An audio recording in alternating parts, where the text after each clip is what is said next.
Ang gabing nalaman kong niloloko ako ng asawa ko kasama ang sarili kong manugang, ang hiya na iyon ay halos pumatay sa akin. Walang utang na loob. Sa loob ng halos 40 taon, ako ang naging haligi ng tahanan, nagpakahirap para sa kanila. Pero ang tingin pala nila sa akin ay 25 milyong piso lang mula sa insurance. Gusto nila akong patayin, pero nagkamali sila. Hindi nila alam na may hawak akong alas. Ang inaakala nilang paraiso, gagawin kong impyerno gamit ang industrial glue. Gusto nilang paglaruan ang buhay ko? Pwes, babawiin ko ang aking dangal at bibigyan sila ng leksyon na hinding-hindi makakalimutan ng buong barangay. Kung naramdaman mo na ring maging dayuhan sa sarili mong bahay, i-like at i-share ang video na ito. At huwag kalimutang mag-comment sa ibaba. Saan kayo nanonood ngayon? Handa na ba kayong makinig? Ako si Ramon. Isang simpleng tao na nagtrabaho ng halos 20 taon bilang manager sa isang malaking tindahan ng hardware at construction supplies. Sa edad na 60 na po, inaasahan ko na sana ang tahimik na buhay. Inaasahan ko ang pagre-retiro kasama ang asawa ko. Pero sadyang mapagbiro ang tadhana. Minsan, ang inaakala mong paraiso ay impyerno pala na nagbabalat kayo. Nagsimula ang lahat sa isang Biyernes ng hapon. Isang Biyernes na dapat sana ay ordinaryo lang. Pero ito ang araw na gumuho ang mundo ko. Ang araw na nalaman kong ang babaeng minahal ko ng halos 40 taon ay may itinatagong maitim na sikreto. Hayaan ninyong ikwento ko kung paano ko natagpuan ang ebidensya. Ang ebidensya na dumurog sa puso ko. Ilang linggo na ring kakaiba ang kinikilos ni Tess. Si Tess, ang asawa ko sa loob ng 38 taon.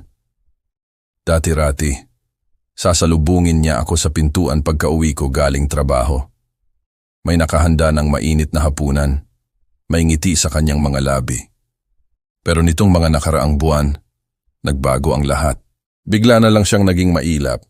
Hindi na siya makatingin ng diretso sa aking mga mata. Para bang may tinatago siya. Palagi niyang hawak ang kanyang cellphone.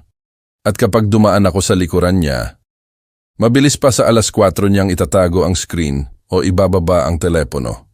Nagtataka ako. Bakit? Sino ang ka-text niya? At hindi lang iyon. Napansin ko rin ang pagbabago sa kanyang itsura. Si Tess na dati ay simple lang manamit sa bahay. Ngayon ay laging nakaayos. Nagsimula siyang magsuot ng mga mamahaling pabango. Yung mga pabangong amoy bulaklak na matagal na niyang hindi ginagamit. Para siyang bumata. Para siyang dalaga na nagpapaganda para sa isang manliligaw. Pero hindi ako ang manliligaw na iyon. Alam ko iyon. Ramdam ko iyon. Kasabay ng pagbabago ni Tess ay ang madalas na pagbisita ng aming manugang, si Mark. Si Mark ay asawa ng aming kaisa-isang anak na si Grace. Isa siyang landscaper, gumagawa ng mga hardin, magaling makisama, mabait na bata, o iyon ang akala ko. Anak na ang turing ko sa kanya. Tinanggap namin siya sa aming pamilya ng buong puso. Pero nitong huli, halos araw-araw na yata siyang nasa bahay namin. Ang dami niyang dahilan, kesyo kailangan daw niyang humiram ng tools sa garahe ko. Kesyo titingnan daw niya ang aming sprinkler system sa hardin. Minsan naman ay nag-aalala daw siya sa aming puno ng mangga sa likod bahay. Ang nakakapagtaka lang, dumadalaw lang si Mark kapag oras ng trabaho ko, kapag wala ako sa bahay. Bakit? Isang hapon, umuwi ako ng maaga. Sumakit kasi ang ulo ko. Masama ang pakiramdam ko dahil sa migraine. Pagliko ko sa aming kalye, nakita ko ang puting pickup truck ni Mark na nakaparada sa tapat ng aming bahay. Kinabahan ako. Isang kaba na hindi ko maipaliwanag. Kutob. Kutob ng isang asawa. Kutob ng isang ama. Pumasok ako sa bahay ng tahimik. Hindi ako kumatok. Dahan-dahan kong binuksan ang pinto. At doon, narinig ko sila. Narinig ko ang mga boses mula sa kusina. Ang tawa ni Tess. Pero ibang klase ng tawa ito. Hindi ito ang tawa ng isang lola. Ito ay tawa ng isang babaeng kinikilig. Tawa na may halong landi. Ikaw talaga, narinig kong sabi ni Tess. Malambing ang boses niya. Sinundan ito ng malalim na tawa ni Mark. Nagdilim ang paningin ko, pero pinigilan ko ang sarili ko. Huminga ako ng malalim at pumasok sa kusina. Nang makita nila ako, para silang nakakita ng multo. Si Tess ay biglang napatalon sa kanyang upuan. Kumayod ang paa ng silya sa sahig sa sobrang bilis ng tayo. Hindi ako nakatulog ng maayos noong gabing iyon. Paikot-ikot lang ako sa kama. Nakatingin sa kisame. Iniisip ang nakita ko sa drawer ng asawa ko. Yung garapon ng pampadulas. Yung lubricant. Bakit may ganon si Tess? Para kanino iyon? Alam ko sa sarili ko na hindi iyon para sa akin. Matagal na kaming hindi nagkakaroon ng intimasya. Tinanggap ko na iyon bilang parte ng aming pagtanda. Parte ng pagiging senior citizen. Pero ang makita ang bagay na iyon, na nakatago sa ilalim ng kanyang mga damit pambahay, parang sinaksak ang puso ko. Ang babaeng katabi ko sa pagtulog. Ang babaeng kasama ko sa loob ng halos 40 taon. Bigla siyang naging ibang tao. Pakiramdam ko ay katabi ko ang isang estranghero. Isang estranghero na may maitim na sikreto. Kailangan ko ng sagot. Kailangan ko ng katotohanan. Hindi sapat ang hinala lang. Hindi sapat ang kutob. Sa edad kong ito, ayaw kong magbintang ng walang basehan. Ayaw kong sirain ang pamilya namin dahil lang sa selos na walang pruweba. Kilala ko si Tess. Kapag kinumpronta ko siya ngayon, magagalit lang siya. Ididinin niya ang lahat. Sasabihin niyang praning lang ako. Sasabihin niyang tumatanda na ako at kung ano-ano na ang naiisip ko. Kaya nagdesisyon ako. Gagamitin ko ang utak ko. 20 taon akong nagtrabaho bilang manager sa isang malaking tindahan ng hardware at supplies. Sa tagal ko sa trabaho, marami akong natutunan tungkol sa seguridad, tungkol sa surveillance, tungkol sa paghuli sa mga magnanakaw na nagtatangkang kumuha ng mga gamit sa tindahan ng hindi nagbabayad. Ngayon, gagamitin ko ang mga natutunan ko para hulihin ang magnanakaw sa sarili kong bahay, ang magnanakaw ng aking dangal at pagmamahal. Lunes ng umaga, hinalikan ko si Tess sa pisngi bago ako umalis papuntang trabaho. Paalam mahal, sabi ko. Pero iba na ang pakiramdam. Ang labi niya, parang ang lamig. At hindi man lang siya tumingin sa akin mula sa kanyang pagkakaupo. Busy siya sa kanyang cellphone. Busy sa pagtipan ng mensahe kung kanino man. Habang nagmamaneho ako papunta sa tindahan, gumagana na ang isip ko. Bumubuo na ako ng plano ng mag-lunch break. Hindi ako kumain. Sa halip, nagmaneho ako papunta sa isang electronics shop sa mall. Yung bilihan ng mga gadget.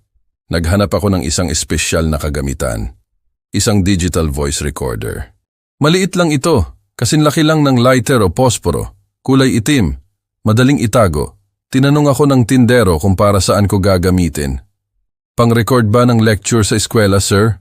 Tanong niya habang nakangiti. Tumango na lang ako at ngumiti ng pilit. Oo, sagot ko. May gusto lang akong huwag makalimutan. Binayaran ko ito ng cash. Ayaw kong makita ni Tess ang charge sa aming credit card statement. Kailangan kong maging maingat. Kailangan kong maging mautak.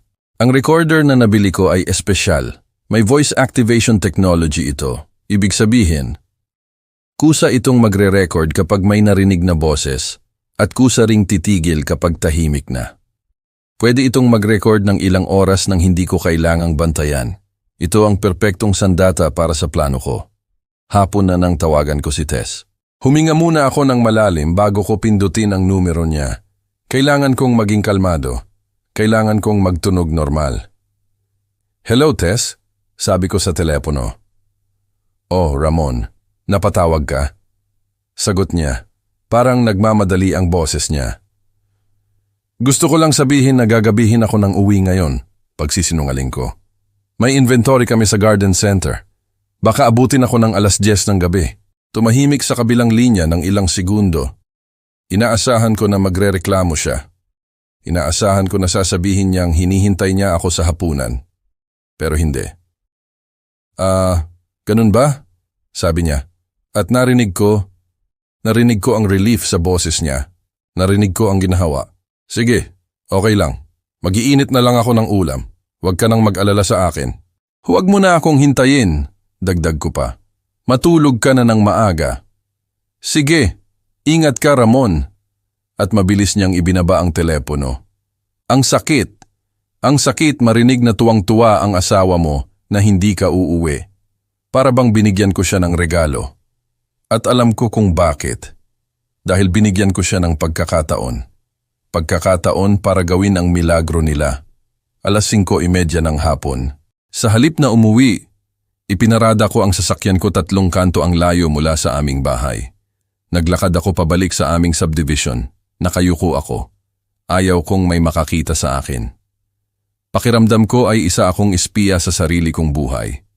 Pakiramdam ko ay isa akong magnanakaw na sumasalisi sa sarili kong tahanan. Dumaan ako sa likod bahay. Tahimik akong pumasok sa pinto ng kusina. Iba ang pakiramdam ng bahay kapag alam mong may tinatagong sikreto ang mga nakatira dito. Bawat langit-ngit ng sahig, parang ang lakas sa pandinig ko. Bawat anino, parang kahina-hinala. Narinig ko ang tubig sa taas. Nakabukas ang shower sa banyo namin. Naliligo si Tess, naghahanda siya, nag-aayos. Mabilis akong kumilos. Pumunta ako sa sala. Tumingin ako sa paligid. Saan ko ito pwedeng itago? Saan ang lugar na hindi niya gagalawin? Nakita ko ang bookshelf. Ang istante ng mga libro at album. Lumapit ako sa hilera ng mga lumang photo album. Mga album na kulay asul at pula. Ang mga ito ay puno ng mga litrato ng aming pamilya noong bata pa si Grace. Mga litrato ng aming kasal. Mga litrato ng mga birthday at Pasko. Matagal na naming hindi tinitingnan ang mga ito. Puro alikabok na nga ang iba. Dahan-dahan kong isiniksik ang maliit na recorder sa pagitan ng 2 makapal na photo album. Nakatago ito ng maayos, hindi makikita. Pero dahil nasa sala ito, rinig na rinig ang sinumang mag-uusap sa sofa o sa kusina. Sinubukan ko muna, bumulong ako. Testing. Testing. Pagkatapos ay pinakinggan ko ang playback. Malinaw. Malinaw na malinaw. Parang nasa tabi ko lang ang kausap ko. Nanginig ang mga kamay ko habang inaayos ko ang mga album pabalik. Sa loob ng 38 taon, ni sa hinagap ay hindi ko naisip na aabot ako sa ganito. Na kailangan kong maglagay ng patibong sa sarili kong asawa. Pero ang imahe ng lubricant sa drawer, iyon ang nagtutulak sa akin. Biglang tumigil ang tunog ng shower sa taas. Nagmadali ako. Umalis ako sa sala at pumunta sa kusina. Kumuha ako ng baso ng tubig para kunwari ay kauuwi ko lang saglit. Ramon? Tawag ni Tess mula sa hagdanan. Ikaw ba yan? Napapikit ako. Kalma, Ramon. Kalma. Oo, ako to, sagot ko. Sinikap kong huwag manginig ang boses ko. Umuwi lang ako saglit. Naiwan ko yung gamot ko sa high blood. Bumaba si Tess. At halos malaglag ang pangako. Nakaayos siya. Ang ganda niya. Naka-makeup siya, naka-lipstick ng pula, nakaayos ang buhok, at suot niya ang isang bestida na matagal ko nang hindi nakikita. Yung bestidang nagpapakita ng kurba ng katawan niya. Mukha siyang pupunta sa party. Mukha siyang makikipag-date. Ang ganda mo naman yata, sabi ko. Pilit ang nangiti ko. Saan ang lakad mo? Namula siya. Nakita ko ang pamumula ng pisngi niya. Wala. Wala naman. Sagot niya ng mabilis. May dinner lang kami ng mga kumare ko, sina Linda at Carol, yung mga kasama ko sa yoga class. Ganun ba? Sabi ko. Saan kayo kakain? Diyan lang sa bagong Italian restaurant sa May Alabang, sagot niya. Hindi siya makatingin sa akin. Huwag mo na akong intindihin. Kumain ka na ba? Hindi pa. Sa trabaho na ako kakain, sabi ko. Nilapitan ko siya at hinalikan sa pisngi. Amoy na amoy ko ang mamahaling pabango, amoy jasmine. Magsaya ka, bulong ko sa kanya. Kita na lang tayo mamaya pag uwi ko. Tumalikod ako at lumabas ng bahay. Ang bigat. Ang bigat ng bawat hakbang ko palayo. Alam kong nagsisinungaling siya. Alam kong walang dinner kasama sina Linda at Carol. Sumakay ako sa aking sasakyan at nagmaneho palayo. Pero hindi ako tuluyang umalis. Umikot lang ako at pumarada sa dulo ng aming kalye, sa ilalim ng puno ng akasya kung saan matatanaw ko ang aming bahay. Naghintay ako. Bawat minuto ay parang 1 oras. Ang puso ko ay kumakabog sa aking dibdib. Pagkalipas ng 10 minuto, nakita ko na. Isang pamilyar na sasakyan ang lumiko sa aming kalye, ang puting pickup truck, ang sasakyan ng manugang ko, ang sasakyan ni Mark. Huminto ito sa tapat ng aming bahay. Nakita ko si Mark na bumaba. Naka-polo shirt siya na kulay asul. Bagong gupit. Mukhang mabango. Mukhang presko. May bitbit pa siyang maliit na paper bag. Siguro ay alak o regalo. Naglakad siya papunta sa aming pintuan. Hindi siya kumatok, hindi siya nag-doorbell. Bumukas ang pinto bago pa man siya makahawak sa seradura. Nakita ko si Tess. Nakatayo sa may pinto. Nakangiti. Isang ngiti na hindi niya ibinigay sa akin sa loob ng mahabang panahon. Pinaunlak niya si Mark sa loob. At pagkatapos, dahan-dahan niyang isinara ang pinto. Naiwan akong mag-isa sa loob ng aking sasakyan. Nakatingin sa sarili kong bahay, nakatingin sa mga bintana na unti-unting tinatakpan ng kurtina. Alam ko na ang nangyayari sa loob. Alam ko na kung para saan ang lubricant. Alam ko na kung bakit siya nakaayos. Ang asawa ko. At ang asawa ng anak ko. Napasandal ako sa upuan at ipinikit ang aking mga mata. Gusto kong sumugod. Gusto kong sirain ang pinto at pagbabatukan silang dalawa. Pero pinigilan ko ang sarili ko. Hindi ngayon, Ramon. Hindi ngayon. Bukas, malalaman ko ang lahat. Bukas, maririnig ko ang bawat salita, bawat plano, bawat kasinungalingan. Ang recorder sa likod ng photo album ay nakikinig. Ang munting tik-tik na iyon ang magiging susi ng aking paghihigante. Pinaandar ko ang makina ng sasakyan at umalis.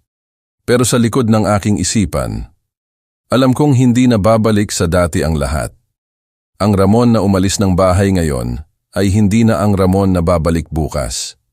Bukas. Magsisimula ang aking laban. Kinabukasan ng gabi. Nakaupo ako sa loob ng aking sasakyan sa parking lot ng Home Depot. Madilim na sa labas. Ang tanging liwanag lang ay galing sa mga poste ng ilaw sa kalsada. Hawak ko ang maliit na digital recorder sa aking mga kamay. Magaan lang ang gadget na ito, pero pakiramdam ko, pasan ko ang daigdig. Takot ako. Takot ako sa maririnig ko. Alam ko na kung ano ang ginagawa nila. Alam ko na ang tungkol sa panloloko. Pero kailangan kong marinig ang katotohanan mula mismo sa kanilang mga bibig. Kailangan ko ng pruweba. Sinuot ko ang earphones. Huminga ako ng malalim. Nanginginig ang daliri ko nang pindutin ko ang play button. Sa simula, katahimikan lang. Tapos, narinig ko ang pagbukas ng aming pinto. Ang tunog ng yabag ng mga paa sa sahig na ako ang nagpakintab. Akala ko hindi ka na darating. Narinig ko ang boses ni Tess. Malambing, malumanay, iba sa boses na ginagamit niya sa akin tuwing umaga. Sorry babe, sagot ng isang pamilyar na boses lalaki. Si Mark, ang manugang ko. Traffic kasi sa EDSA, alam mo naman. Babe. Tinawag niyang babe ang biyena niya. Kumukulo ang sikmura ko. Pinakinggan ko ang kanilang kwentuhan. Nag-usap sila tungkol sa trabaho ni Mark. Nagreklamo si Tess tungkol sa akin. Kesyo lagi daw akong wala. Kesyo boring daw akong kasama. Masakit pakinggan. Pero kaya ko pang tiisin. Pero biglang nagbago ang tono ng usapan. Naging seryoso. Naging mahina. So, tinawagan mo na ba ang insurance company? Tanong ni Mark. Nanigas ako sa aking kinauupuan. Insurance? Anong insurance? Oo, sagot ni Tess. Rinig ko ang nangiti sa boses niya. Kumpirmado na. 25 milyong piso ang makukuha. At ako ang sole beneficiary. Ako lang ang makakatanggap. Nanlamig ang buong katawan ko. Para akong binuhusan ng yelo. Ang policy na yon, para iyon sa pagre-retiro namin. Para iyon sa kinabukasan ni Grace. Mabuti, sabi ni Mark. Sigurado ka bang wala siyang hinala? Wala. Clueless si Ramon. Tawa ni Tess. Akala niya tumatanda lang ako kaya ako mainitin ang ulo. Wala siyang kaalam-alam na alam ko ang tungkol sa gamot niya sa high blood. Pinindot ko ang pause. Gamot sa high blood? Wala naman akong high blood pressure. May maintenance ako. Pero vitamins lang at mild supplement para sa puso. Anong sinasabi nila? Pinindot ko ulit ang play. Yung mga tableta na nakuha ko sa kakilala ko sa Quiapo. Paliwanag ni Mark. Kamukhang kamukha ng iniinom niyang gamot. Pareho ang kulay. Pareho ang hugis. Pero hindi yun vitamins. Ano ang gagawin nun? Tanong ni Tess. Dahan-dahan nitong papataasin ang presyo ng dugo niya. Sagot ni Mark. Ang lamig ng boses niya. Walang konsensya. Sa loob ng 3 o 4 na buwan, bibigay ang puso niya. Magmumukha itong natural heart attack. Sa edad niyang 60, Walang magdududa. Walang magtatanong. Napahawak ako sa dibdib ko, hindi dahil sa sakit, kundi dahil sa takot. Gusto nila akong patayin. Hindi lang sila nagtataksil. Nagpaplano sila ng pagpatay. Ang asawa ko, ang ina ng anak ko, at ang asawa ng anak ko. Nagsabuatan sila para patayin ako. 25 milyon narinig kong bulong ni Tess. Pwede na tayong mawala dito. Pwede na nating bilhin yung rest house sa Palawan na matagal na nating gusto. At ang anak mo? Tanong ni Mark. Si Grace? Masyado siyang busy sa ospital, sagot ni Tess nang walang pag-aalinlangan. At saka, gusto ka naman niya. Tingin niya mabuti kang asawa. Wala siyang kamalay-malay. Wala siyang pakialam kay Grace. Wala siyang pakialam sa akin. Pera lang. Pera lang ang habol nila. At handa silang pumatay para dito. Hinubad ko ang earphones. Hindi ko na kaya. Gusto kong sumigaw. Gusto kong umiyak. Pero walang luhang lumabas sa mga mata ko. Ang naramdaman ko lang ay poot. Galit. Pinaharurot ko ang sasakyan pa uwi. Pagpasok ko sa bahay, tulog na si Tess. Payapa ang mukha niya, parang anghel. Pero alam ko na ngayon, katabi ko ang isang demonyo. Dumiretso ako sa banyo. Binuksan ko ang medicine cabinet. Kinuha ko ang bote ng aking gamot. Ang gamot na iniinom ko araw-araw. Binuksan ko ito at ibinuhos ang mga tableta sa aking palad. Tinitigan ko ang mga ito sa ilalim ng ilaw. Mukha silang normal. Kulay puti. Bilog. Walang pinagkaiba sa iniinom ko noon. Kung hindi ko narinig ang recording, iinumin ko ito bukas ng umaga at sa susunod na araw. Hanggang sa tumigil ang puso ko, nanginginig ang mga kamay ko, hindi sa takot, kundi sa galit. Dinala ko ang mga gamot sa inidoro. Ibinuhos ko lahat. Pinasok ko ang daliri ko sa lalamunan ng inidoro para siguraduhing walang matitira. At flush. Pinaikot ng tubig ang mga tabletang papatay, sana sa akin.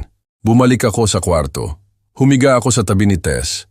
Rinig ko ang mahina niyang hilik, ang babaeng ito, na nangako sa harap ng altar na mamahalin ako sa hirap at ginhawa, ay naghihintay lang na mamatay ako. Gusto nilang paglaruan ang buhay ko? Pwes. Nagkamali sila ng kinalaban. Akala nila ay isa lang akong matandang manager sa hardware. Akala nila ay mahina na ako. Pero hindi nila alam, 40 taon akong lumulutas ng problema. 40 taon akong humaharap sa mga krisis. At ito ang pinakamalaking krisis ng buhay ko. Hindi ako mamamatay para sa kanilang bakasyon sa Palawan. Hindi ako magiging biktima. Tinitigan ko ang kisame. Sa dilim ng gabi, nabuo ang isang desisyon sa isip ko. Kung gusto nilang maglaro, sige, maglalaro tayo. Pero ako ang gagawa ng rules. At sisiguraduhin ko na sa huli, sila ang iiyak. Sila ang magmamakaawa. Bukas, magsisimula ang aking investigasyon. Kilala ko na si Tess, pero kailangan kong kilalanin kung sino talaga si Mark. Kung kaya niyang pumatay ng biyenan para sa pera. Ano pa ang kaya niyang gawin? Humanda kayo. Dahil gising na ang natutulog na leon. Hindi ako pumasok sa trabaho kinabukasan. Tumawag ako sa opisina. Sinabi kong masama pa rin ang pakiramdam ko. Pero ang totoo, mas malakas pa ako sa kalabaw. Ang sakit na naramdaman ko kagabi ay napalitan na ng determinasyon. Determinasyon na alamin ang buong katotohanan. Kailangan kong kilalanin ang kalaban ko. 8:00 ng umaga. Nakaparada ako sa labas ng apartment complex kung saan nakatira si Mark at ang anak kong si Grace. Pero alam kong nasa ospital na si Grace para sa kanyang shift. Si Mark ang hinihintay ko. Lumabas siya. Naka-uniforme pa siya ng landscaper. Mukhang masipag na trabahador. Sumakay siya sa kanyang puting pickup truck. Sinundan ko siya. 3 sasakyan ang pagitan namin para hindi niya ako mahalata. Akala ko ay pupunta siya sa isang garden project o sa isang construction site. Pero mali ako. Ang una niyang destinasyon ay isang grocery store. Pumasok siya at lumabas makalipas ang 20 minuto. May bitbit siyang maliit na paper bag. Mula doon, nagmaneho siya papunta sa isang eksklusibong subdivision. Isang lugar kung saan nakatira ang mga mayayaman, ang mga donya. Huminto siya sa tapat ng isang malaking bahay. Isang bahay na pamilyar sa akin. Nanlaki ang mga mata ko. Bahay ito ni Elena Rodriguez. Si Elena, ang aming biyudang kapitbahay na nakatira lang 3 bahay mula sa amin. Mayaman si Elena. Naiwanan siya ng malaking mana ng yumaong asawa niya. Nakita kong bumukas ang pinto. Lumabas si Elena. Nakasuot siya ng silk robe. Nakaayos ang buhok kahit umaga pa lang. At ang sumunod na nangyari ay nagpakulo ng dugo ko. Niyakap niya si Mark. Hindi ito yakap ng isang client sa kanyang hardinero. Hindi ito yakap ng magkaibigan. Yakap ito ng magkasintahan. Mahigpit, matagal. Hinaplos pa ni Elena ang dibdib ni Mark. At si Mark, hinalikan siya sa pisngi bago pumasok sa loob ng bahay bit-bit ang paper bag. Isang oras bago lumabas si Mark. Gusot na ang damit niya, magulo ang buhok, at si Elena, nakatayo sa pintuan habang kumakaway, may ngiti sa mga labi na katulad ng ngiti ni Tess.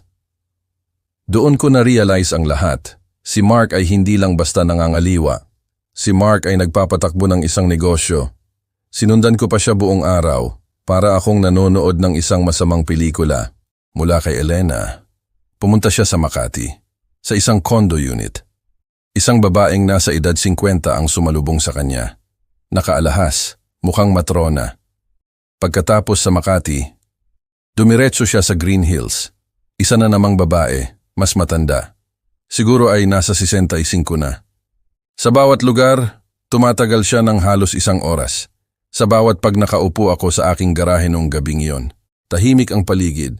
Ang tanging naririnig ko lang ay ang tunog ng electric fan at ang huni ng mga kuliglig sa labas. Sa harap ko, nakalatag ang mga plano. Hindi plano ng bahay, hindi plano ng garden, kundi plano ng aking paghihiganti. Marami ang magtatanong, bakit hindi ako dumiretso sa pulis? Bakit hindi ko na lang ipinakita ang ebidensya kay Detective Morales o sa sino mang autoridad? May recording ako, may sapat na akong pruweba para ipakulong sila. Pero napag-isipan ko, hindi sapat ang kulong.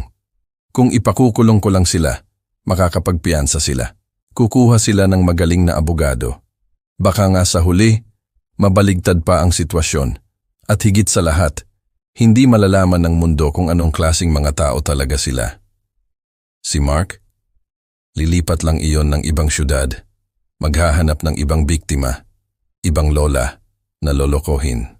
Si Tess, baka magpaawa lang siya kay Grace. Baka sabihin niyang ako ang masama. Hindi pwede. Kailangan ko silang wasakin. Hindi pisikal, kundi ang kanilang pangalan, ang kanilang dangal. Kailangan kong ipakita sa buong mundo, lalo na sa anak kong si Grace.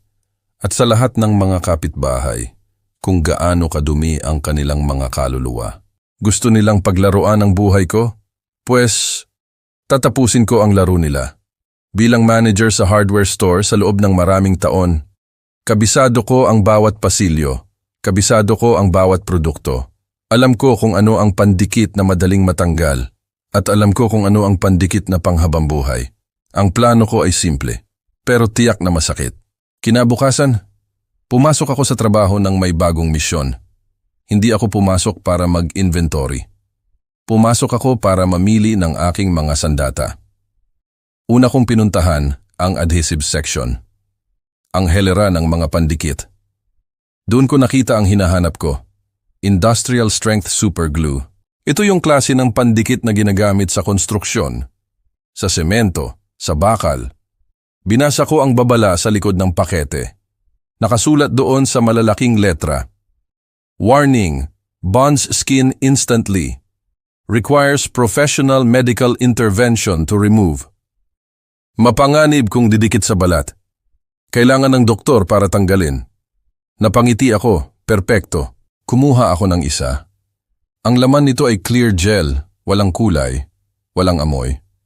At ang lapot nito ay parehong-pareho ng lubricant na ginagamit ni Tess.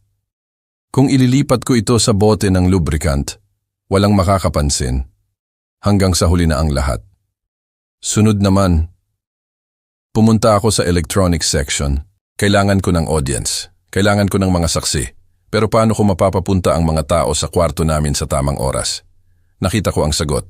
Isang wireless smoke detector. Ito yung klase ng alarm sa sunog na pwedeng ikabit sa kisame. Pero ang maganda dito, may remote control ito. Pwede kong pindutin ang button mula sa malayo at tutunog ito ng napakalakas. Iiyak ito na parang may sunog. Kinuha ko rin ito at ang huli, kailangan ko ng boses.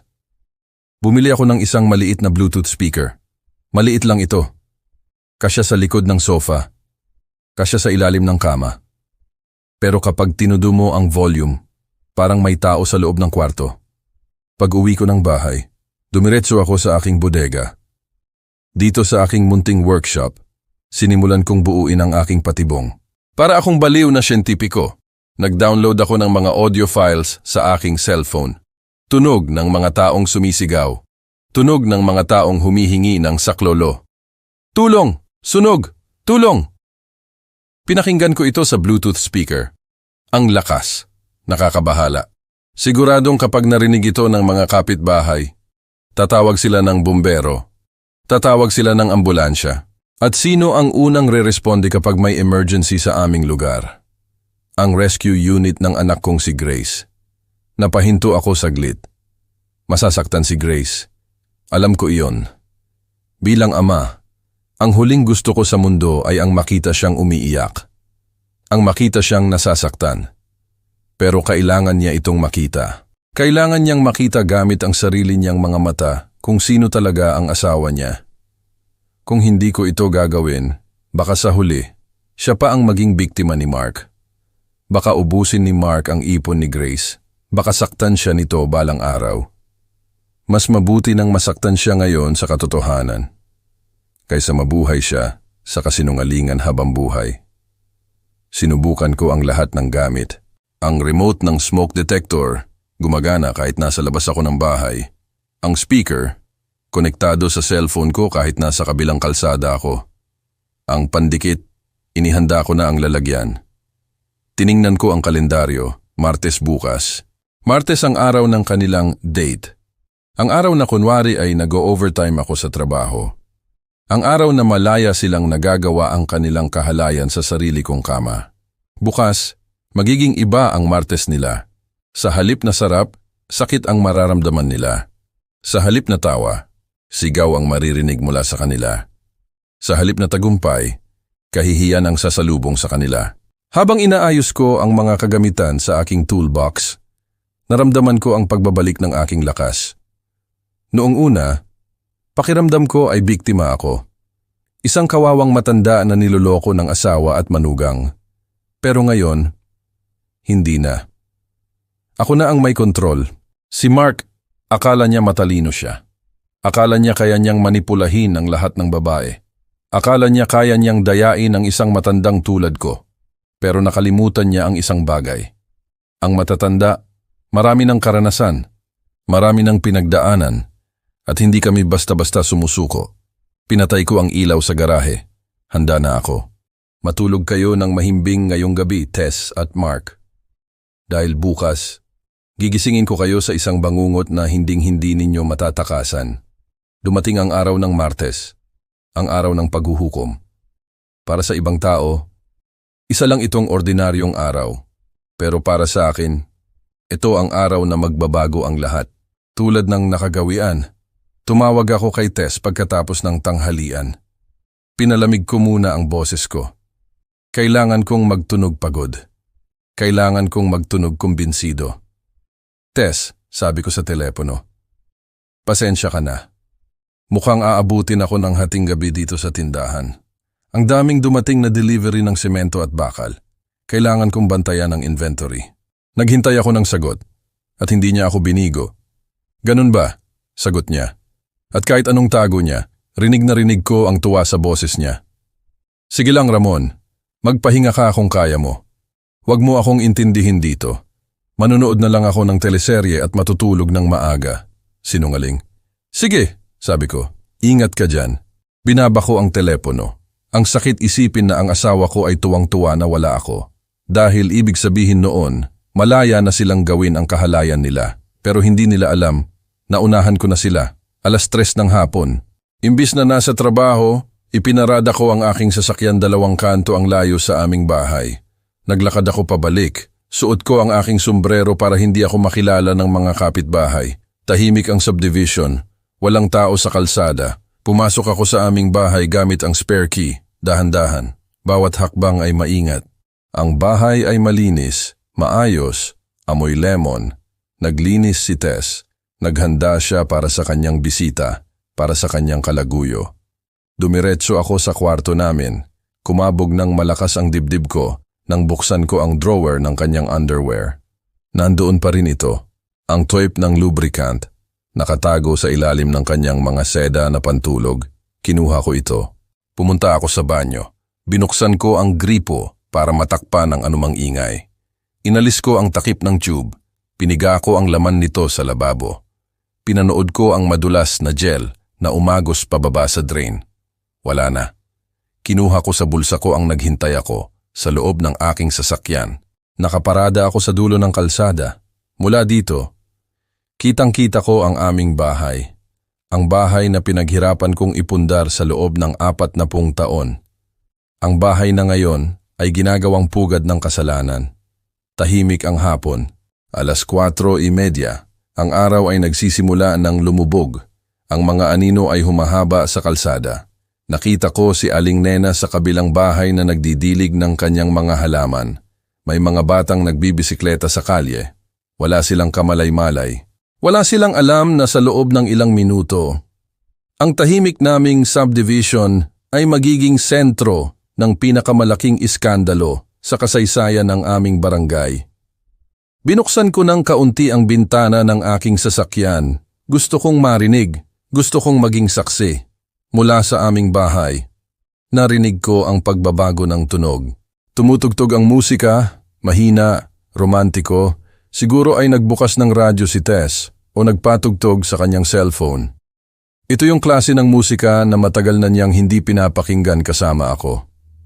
Napangisi ako ng mapait. Nag-e-enjoy pa sila ngayon.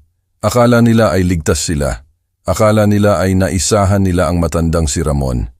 Lumipas ang oras, 5:00. Tumigil ang musika.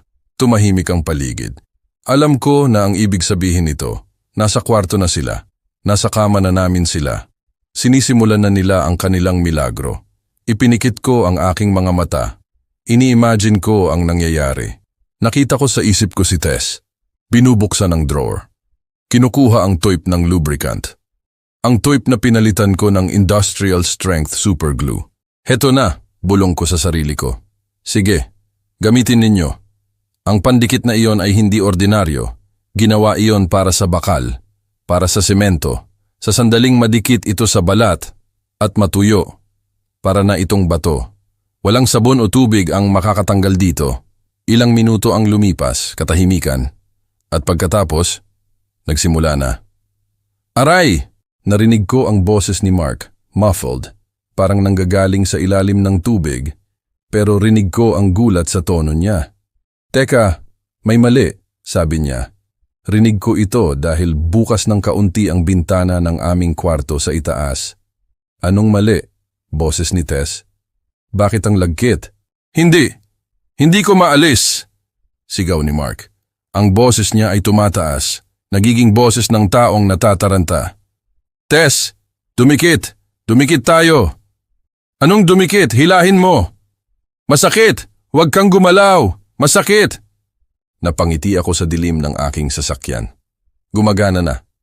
Ang superglue ay nagsisimula ng tumigas. Ang init ng katawan nila ay nagpapabilis sa reaksyon ng chemical. Habang lalo silang nagpupumiglas, lalo silang nasasaktan, at lalo silang didikit. Diyos ko, ano ito? Sigaw ni Tess. Bakit hindi tayo mapaghiwalay? Yung lubricant, sigaw ni Mark. Anong nasa loob ng tube na yan? Wala! Yan yung ginagamit ko dati, iyak ni Tess.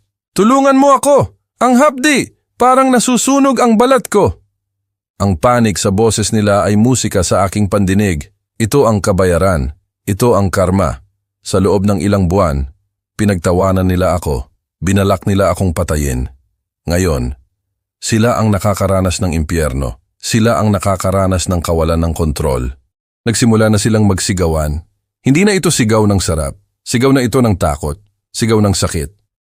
Tumawag ka ng tulong, utos ni Mark. Paano? Iyak ni Tess. Nasa ibabaw ng mesa ang cellphone ko. Hindi ko maabot. Nakadikit tayo. Tama. Hindi sila makakagalaw. Hindi sila makakatayo para kumuha ng tuwalya. Hindi sila makakapagbihis. Hubot-hubad. Dikit-dikit. Walang takas. Tiningnan ko ang oras sa aking relo.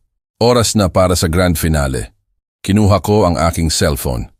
Binuksan ko ang app na kumokontrol sa smoke detector na itinago ko sa sala. Gusto ninyo ng init? Bulong ko. Bibigyan ko kayo ng sunog. Pinindot ko ang button. Beep! Beep! Beep! Ang tunog ng smoke alarm ay bumasag sa katahimikan ng hapon. Napakalakas nito. Matinis. Masakit sa tenga. Agad na nagbukas ng ilaw ang mga kapitbahay. Nakita kong lumabas si Aling Nena, takot na tumingin sa bahay namin. Pero hindi pa ako tapos. Pinindot ko ang ikalawang button, ang Bluetooth speaker. Biglang umaling-aw-ngaw ang boses mula sa loob ng aming bahay. Ang boses na na-record ko at inedit para magtunog desperado. Sunog! Tulong! May sunog! Ang boses sa speaker ay nagsisigawan. May kasamang ubo, may kasamang kalabog. Tulong! Hindi kami makalabas. Nasusunog kami. Sa loob ng kwarto, sigurado akong lalong nataranta si Tess at Mark. Isipin ninyo ang takot nila. Nakadikit sila sa kama, hindi makagalaw, at naririnig nila ang alarm ng sunog. Naririnig nila ang sigaw ng mga tao. Akalain nila, mamamatay na sila ng totoo. Tulong! Tulungan ninyo kami! Narinig ko ang totoong sigaw ni Tess mula sa bintana. Sumasabay siya sa recording. May tao dito! Tulong! Nagkagulo na sa labas. Nakita ko si Mr. Cruz na tumatakbo palabas ng gate niya. May hawak na hose. Sunog! May sunog kina Ramon! Sigaw niya. Tumawag kayo ng bumbero. Sigaw naman ni Aling Nena. May tao sa loob. Rinig niyo ba? Sumisigaw sila. Nasaan ang usok? Tanong ng isa pang kapitbahay. Baka nasa loob pa. Baka nagsisimula pa lang, sagot ni Mr. Cruz. Dalian niyo. Tawagan niyo ang 911. Mula sa aking pwesto, pinanood ko ang lahat. Ang galing nila umarte. Ang galing ng script ko. Ang mga kapitbahay ay nagtipon-tipon sa tapat ng gate namin. Lahat sila ay nakatingin sa bintana ng kwarto kung saan nandoon ang dalawang taksil. Nakita ko ang takot sa mukha ng mga kapitbahay. Nag-aalala talaga sila. Mababait silang tao. Hindi nila alam na ang sunog ay nasa puso at kaluluwa lang ng mga nasa loob. At pagkatapos, narinig ko na ang hinihintay ko, ang wangwang. Wiwu-wiwu, ang tunog ng sirena. Papalapit ng papalapit. Una, ang pulis. Tapos ang bumbero. At sa huli, ang ambulansya. Nakita ko ang Unit 12 na ambulansya na lumiko sa aming kanto. Nanikip ang dibdib ko. Iyon ang unit ni Grace. Iyon ang unit ng anak ko. Nakita ko siyang bumaba mula sa passenger seat. Naka-uniforme. Seryoso ang mukha. Handa nang iligtas ang buhay ng kung sino man ang nasa loob. Diyos ko, Grace, patawarin mo ako. Patawarin mo ako sa makikita mo. Pero kailangan mo itong makita. Pinaandar ko ang makina ng aking sasakyan. Dahan-dahan akong nagmaneho papalapit sa bahay. Kailangan kong umakto. Kailangan kong maging concerned husband na kararating lang galing trabaho. Huminto ako sa likod ng truck ng bumbero. Bumaba ako ng sasakyan. Tumakbo ako papunta sa mga kapitbahay. Anong nangyayari? Sigaw ko. Pilit kong pinalabas ang luha sa aking mga mata. Nasaan ang asawa ko? Ramon! Salubong ni Aling Nena. Diyos ko, Ramon! May sunog daw! Nasa loob si Tess! May kasama siya! Kasama? Tanong ko, kunwari ay naguguluhan. Sinong kasama? Itinuro ni Aling Nena ang puting pickup truck na nakaparada sa driveway. Sasakyan yan ni Mark, di ba? Yung manugang mo? Tumingin ako sa truck. Tapos tumingin ako kay Grace na nasa pintuan na namin, handa nang sirain ang pinto. Mark? Bulong ko. Anong ginagawa ni Mark sa loob kasama ng asawa ko? Natahimik ang mga kapitbahay. Nagkatinginan sila. Nakita ko sa mga mata nila na unti-unti na nilang naiintindihan. Walang sunog na nakikita, pero may kotse ng manugang at may sigawan sa loob. Nagsisimula na silang maghinala at sa sandaling wasakin ng mga bumbero ang pinto namin, sa sandaling pumasok si Grace sa loob. Ang hinala ay magiging katotohanan. Isang napakapait at napakaduming katotohanan. Handa na ang entablado. Bukas na ang kurtina. Simula na ng palabas. Ang gulo. Ang ingay. Napuno ang aming tahimik na kalye ng mga sirena. Pula at asul na ilaw ang kumikislap sa mga pader ng aming bahay. Ang mga kapitbahay ay naguusyoso. Lahat sila ay nakatingin. Lahat sila ay nagtuturo. Ako? Nakatayo lang ako sa gilid ng kalsada, umiiyak. O iyon ang akala nila. Ang totoo, nanginginig ako sa antisipasyon. Dumating ang truck ng bumbero. Kasunod nito ang ambulansya. Bumukas ang pinto ng rescue unit at lumabas siya, si Grace, ang anak ko. Nakauniforme siya ng paramedic, mukhang matapang, mukhang profesional. Pero sa likod ng kanyang mga mata, nakita ko ang takot. Takot para sa kanyang ina. Takot para sa mga taong nasa loob ng nasusunog daw na bahay. Pa!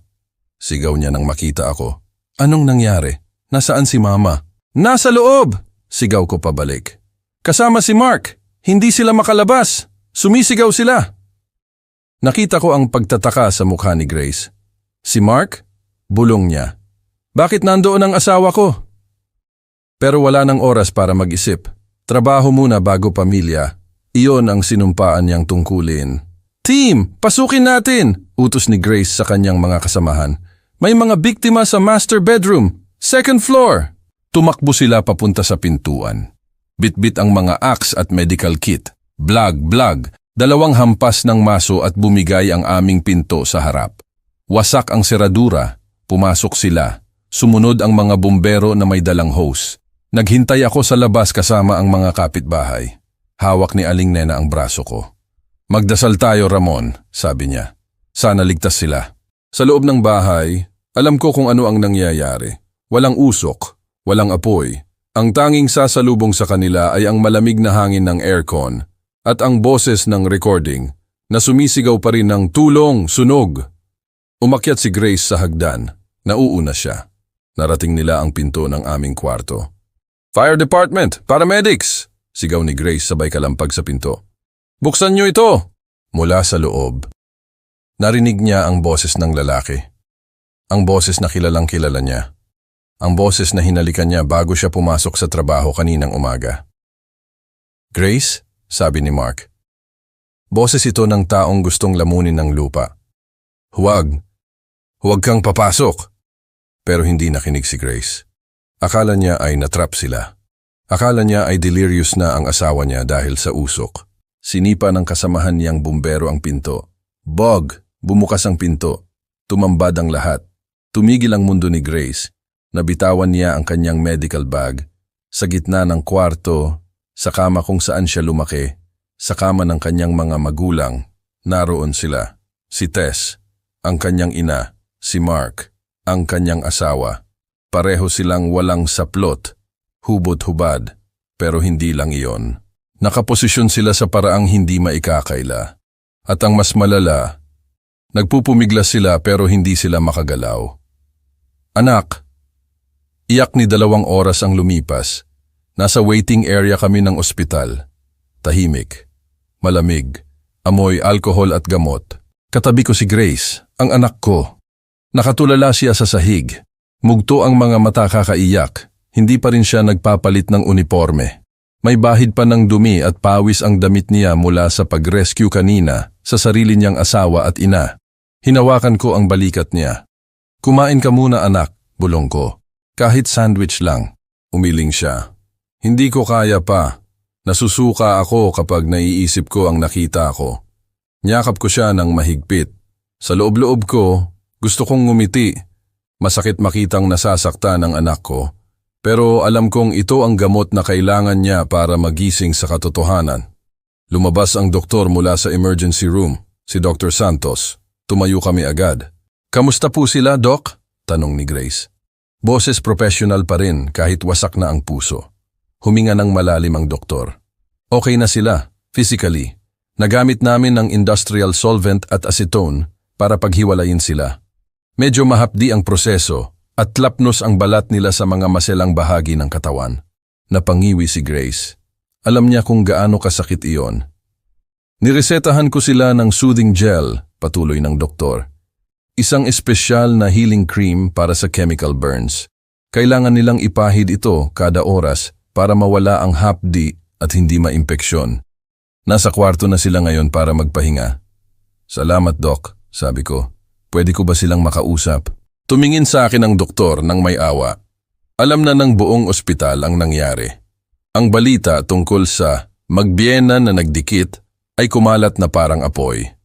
Sige po, Sir Ramon, sabi niya. Pero saglit lang, kailangan nilang magpahinga. Naglakad ako papunta sa room 214, ang kwarto ni Tess. Kumatok ako ng mahina. Pagpasok ko, nakita ko siya, nakahiga. Nakatalukbong ng kumot hanggang leeg, namumugto ang mga mata. Nang makita niya ako, humagulgol siya. Ramon, iyak niya. Patawarin mo ako. Hindi ko sinasadya. Umupo ako sa tabi ng kama. Tiningnan ko siya. Ang babaeng ito, ilang oras lang ang nakalipas, ay nagpaplano kung paano ako papatayin gamit ang gamot sa high blood. Ngayon, nagmamakaawa siya. Bakit, Tess? Tanong ko, mahinahon. 38 taon. Bakit si Mark pa? Bakit asawa pa ng anak natin? Hindi ko alam, sagot niya. Nabulag ako. Sabi niya mahal niya ako. Sabi niya aalagaan niya ako. Nakita ko sa mesa sa tabi ng kama ang isang maliit na tubo. Kulay puti at asul. Medical healing gel. Ito yung binigay ng doktor. Magpahinga ka na, sabi ko. Tumayo ako. Babalik ako bukas. Kailangan ko lang ng panahon para mag-isip. Ramon, wag mo akong iwan. Hindi ko siya sinagot. Lumabas ako ng kwarto. Pero hindi ako umuwi. Pumunta ako sa dulo ng hallway. Sa may supply closet na nakabukas ng kaunti, sinigurado kong walang tao, walang nurse, walang CCTV sa sulok na ito. Kinuha ko sa bulsa ng aking jacket ang dala ko. Isang tubo. Kamukhang kamukha ito ng healing gel ni Tess. Pareho ang kulay, pareho ang laki, pero hindi ito gamot. Galing ito sa pest control section ng Home Depot. Ito ay concentrated capsaicin cream. Gawa ito sa katas ng pinakamanghang na sili, ang siling labuyo. Ginagamit ito para itaboy ang mga daga at insekto sa garden. Kapag dumikit ito sa balat, pakiramdam mo ay sinusunog ka ng buhay. At kapag inilagay mo ito sa balat na raw at sugatan, Diyos ko po, impyerno ang pakiramdam. Bumalik ako sa kwarto ni Tess. Tulog na siya. Pagod na pagod sa kakaiyak. Mabilis ang kamay ko. Kinuha ko ang tunay na gamot sa mesa. Pinalitan ko ng chili cream na dala ko. Ipinwesto ko ito ng eksakto sa kung paano niya ito iniwan. Lumabas ako ng tahimik. Sunod naman, room 216, kay Mark. Gising pa siya, nakatulala sa kisame, hawak ang cellphone niya. Siguro ay nagbubura ng mga ebidensya o tinatawagan ang iba pa niyang biktima. Mark, tawag ko. Napatalon siya sa gulat. Pa! Huwag mo akong tawaging pa. Sabi ko, ang lamig ng boses ko. Pagkatapos ng ginawa mo sa anak ko, mapapaliwanag ko po. Wala kang ipapaliwanag, putol ko sa kanya. Nandito lang ako para sabihin na tapos na tayo. Kakausapin ka ng abogado ko. Nakita ko ang tubo ng gamot sa mesa niya. Hindi pa bukas. Gamitin mo yan, turo ko sa gamot. Sabi ng doktor makakatulong yan sa hapdi. Ayaw naman naming ma-impeksyon ka. Kinuha niya ang tubo. Opo, salamat po. Iiwan muna kita, sabi ko. Mag-CR lang ako. Pumasok ako sa banyo ng kwarto niya. Hinintay kong marinig ang tunog ng pagbukas ng TV. Nang sigurado akong hindi siya nakatingin, lumabas ako saglit. Mark, may naiwan yata ako sa sasakyan, sabi ko habang naglalakad palapit sa kanya. Lumingon siya sa akin. Sa sandaling iyon, mabilis kong pinalitan ang tubo sa mesa habang nakaharang ang katawan ko. Sige po, sabi niya. Lumabas ako ng kwarto. Nakangiti. Phase 2, kumpleto na. Bumalik ako sa waiting area. Umupo ako sa tabi ni Grace. Umuwi na tayo pa, sabi ni Grace. Pagod na ako. Saglit lang anak, sagot ko. Tumingin ako sa relo ko. Hintayin lang natin ang advice ng doktor kung may kailangan pa silang gamot. Alam kong malapit na. Ang healing gel na pinalit ko ay clear gel din. walang amoy. Hindi nila malalaman na sili pala ito hanggang sa maya-maya narinig namin mula sa kwarto ni Tess. Aray! Isang tili na napakataas, parang kinakatay na baboy. Agad na napatayo si Grace. Si Mama yon! Kasunod nito, mula sa kabilang kwarto, ang boses naman ni Mark. Pa, ina! Ang init! Tulong! Ang init! Nagkagulo sa hallway. Nagtakbuhan ang mga nurse. Tumakbo si Grace papunta sa kwarto ng mama niya. Sumunod ako, naglalakad ng dahan-dahan. Pagpasok namin, nakita ko si Tess. Naglulupasay siya sa kama. Sinusubukan niyang paypayan ang gitna ng katawan niya. Umiiyak siya ng malakas. Ang sakit! Ang sakit! Sigaw niya. Yung gamot! Yung gamot! Sinusunog ako! Anong nangyari? Tanong ni Grace sa nurse na pumasok. Nag-apply lang po siya ng soothing gel, sagot ng taranta na nurse. Tapos bigla na lang siyang nagwala sa kabilang kwarto. Rinig na rinig ang mura ni Mark. Tubig. Bigyan niyo ako ng tubig. Putol na yata ang lumapit si Grace sa tubo ng gamot. Inamoy niya ito. Wala naman amoy, sabi ni Grace. Pero bakit namumula ng sobra ang balat ni Mama? Baka allergic reaction, sigaw ng doktor na kakarating lang. Nurse, kumuha kayo ng gatas at oil. Bilis, hugasan ang area. Pinanood ko silang magkandara pa. Si Tess, na kanina ay umiiyak dahil sa hiya, ngayon ay umiiyak dahil sa physical pain. Ang capsaicin sa sugat na balat? Walang kasing sakit iyon. Parang binuhusan ng kumukulong mantika. At si Mark, ang lalaking mahilig maglaro ng apoy, ngayon ay literal na nasusunog. Napatingin sa akin si Grace. Pa, anong nangyayari? Bakit sabay silang nagkakaganito? Nagkibit balikat ako. Ang mukha ko ay puno ng pag-aalala. Hindi ko alam, anak, sagot ko. Baka karma na ang gumaganti sa kanila. Sa totoo lang, gusto kong tumawa. Gusto kong humalakhak. Pero pinigilan ko, ang gabi ay bata pa at ang palabas ay hindi pa tapos. Dahil sa labas ng elevator, nakita ko na ang susunod na bisita, si Aling Elena Rodriguez, at kasama niya ang dalawa pang babae. Mga donyang niloko ni Mark, handa na silang sumugod. Ang pisikal na sakit ay simula pa lang. Ang tunay na paghuhukom ay parating pa lang. Hindi pa humuhupa ang kaguluhan sa loob ng mga kwarto. Rinig pa rin ang daing ni Mark at ang iyak ni Tess dahil sa hapdi ng chili cream. Pero ang tunay na bagyo ay kararating pa lang. Bumukas ang pinto ng elevator sa dulo ng hallway. Lumabas si Aling Elena. Hindi siya nag-iisa.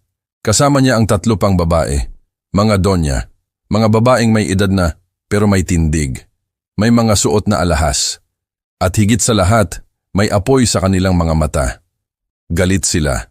Dire-diretso silang naglakad papunta sa amin. Ang tunog ng kanilang mga takong sa sahig ay parang tunog ng mga sundalong sumusugod sa giyera. Ramon! Tawag ni Elena nang makita ako. Tita Elena? Gulat na tanong ni Grace. Tumayo siya, nalilito pa rin sa mga nangyayari. Anong ginagawa niyo dito? At sinong mga kasama niyo? Tumingin si Elena kay Grace nang may halong awa. Hinawakan niya ang kamay ng anak ko. Iha, nandito kami para singilin ang asawa mo, sabi ni Elena. Hindi lang ikaw ang niloko niya, Grace. Hindi lang ikaw. Anong ibig niyong sabihin? Humarap ang isang babae, si Mrs. Villarreal. Ang asawa mo, si Mark, ay kinuhaan ako ng 500,000 piso para sa negosyo daw niya sa landscaping. Pero wala palang negosyo. Ako naman, sabi ni Mrs. Go, binentahan niya ng lupa na hindi naman pala sa kanya. 1,000,000 ang nawala sa akin. Nanlaki ang mga mata ni Grace. Tumingin siya sa akin. Pa, totoo ba ito? Tumango ako ng dahan-dahan. Oo, anak. Si Mark ay isang professional gigolo, isang manloloko. Ginagamit niya ang kagwapuhan niya para perahan ang mga babaeng may edad. Sa sandaling iyon, bumukas ang pinto ng kwarto ni Mark. Kahit namimilipit sa sakit, sinubukan niyang tumayo nang makita niya ang mga babae. Namutla siya. Mas maputla pa sa kumot ng ospital. Elena, Mrs. Go, nauutal na sabi ni Mark. Mali kayo ng iniisip. Mapapaliwanag ko. Wala kang ipapaliwanag, Sigaw ni Elena. Isang malakas na sampal ang dumapo sa pisngi ni Mark. Pak! Walang hiya ka! Sigaw niya. Ginamit mo kami! Ginamit mo ang tiwala namin! Habang nagkakagulo sila, dumating na ang huling bisita. Si Detective Morales ng Quezon City Police District. Kasama niya ang 2 pang unipormadong pulis. Tumahimik ang lahat. Mark Cruz, sabi ng detective. Seryoso, walang emosyon. Inaaresto ka namin sa kasong estafa at multiple counts of fraud. Yumuko si Mark.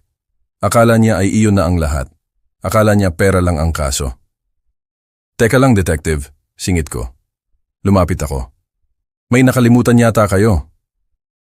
Tumingin ako kay Grace. Ito na. Ito na ang pinakamasakit na parte. Grace, anak, makinig kang mabuti, sabi ko. Bumaling ako sa detective. Detective, pakibasa po sa kanila ang isa pang kaso. Binuksan ng detective ang kanyang folder. Mark Cruz at Tess Ramos. Basa ng detective. Inaaresto rin kayo sa kasong conspiracy to commit murder. Napasinghap si Grace. Murder? Pagpatay? Sinong papatayin? Tumingin ako sa mata ng anak ko. Ako, anak. Ako ang papatayin nila. Inilabas ng detective ang ebidensya. Ang kopya ng recording na ibinigay ko sa kanya kanina. Pinindot niya ang play. Umalingaw-ngaw sa tahimik na hallway ang boses ni Mark at Tess. Yung gamot, magmumukhang natural heart attack, 25 million insurance. Napaupo si Grace sa sahig. Tinakpan niya ang kanyang bibig. Ang luha niya ay bumuhos na parang ulan. Ang sarili niyang ina, ang sarili niyang asawa. Nagplano silang patayin ang kanyang ama para sa pera. Lumabas si Tess sa kanyang kwarto. Narinig niya ang recording. Alam niyang tapos na ang lahat. Lumapit siya kay Grace. Anak, Grace, maniwala ka. Napilitan lang ako. Tumayo si Grace. Hinarap niya ang kanyang ina. Sa unang pagkakataon, nakita ko ang tapang sa kanyang mga mata. Ang tapang na namana niya sa akin. Huwag mo akong hawakan, sabi ni Grace. Malamig, matalim. Wala na akong ina at wala na akong asawa. Patay na kayo sa akin. Pinusasan ng mga pulis si Mark at Tess. Kahit namimilipit pa sila sa hapdi ng chili cream, wala silang nagawa. Kinaladkad sila palabas ng ospital. Pinanood namin silang isakay sa police mobile. Ang mga kapitbahay, ang mga biktima, lahat sila ay nakatingin. Wala nang awa, wala nang simpatiya, katarungan. Iyon ang tawag doon. Lumipas ang 6 na buwan, linggo ng umaga. Nasa veranda ako ng aming bahay, humihigop ng mainit na kape. Ang sarap ng hangin. Presko, tahimik. Wala nang nagtatago ng cellphone. Wala nang nagbubulungan sa gabi. Wala nang takot na baka hindi na ako magising. Lumabas si Grace, may dalang plato ng pandesal at itlog. Kain na tayo pa, yaya niya. Nakangiti siya. Tunay na ngiti. Maganda na ang buhay namin ngayon. Si Mark, nahatulan siya ng reclusion perpetua, 28 taon sa kulungan. Walang parol. Nabaliw yata siya sa loob dahil laging kinukwento ng mga preso ang nangyari sa kanya at sa superglue. Naging katatawanan siya sa bilibid. Si Tess, nakakulong din, kasabwat sa pagpatay. Sinubukan niyang sumulat sa akin. Humihingi ng pera. Humihingi ng patawad. Hindi ko binasa. Sinunog ko ang sulat. Naaprubahan na rin ang annulment namin. Dahil sa bigat ng kaso, nakuha ko ang lahat. Ang bahay, ang lupa, ang ipon. Wala silang nakuha kahit 5 duling. Si Grace naman, na-promote sa ospital. Head nurse na siya ngayon. Masaya ako para sa kanya. Natuto siyang maging matapang. Sabi niya sa akin, hindi na raw siya magpapaloko ulit. Pa, sabi ni Grace habang kumakain kami. Salamat ha. Para saan, anak? Dahil niligtas mo ako, sagot niya.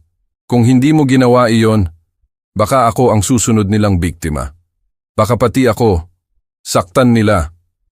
Hinawakan ko ang kamay niya. Tungkulin ko iyon, anak, sagot ko. Hanggat nabubuhay ako, walang pwedeng manakit sa iyo. Tumingin ako sa langit. Maaliwalas ang panahon. Minsan, iniisip ng mga tao na ang paghihiganti ay masama. Sabi sa Biblia, "Vengeance is mine," says the Lord. Pero naniniwala ako na minsan ginagamit ng Diyos ang mga taong katulad ko para maging instrumento ng kanyang katarungan.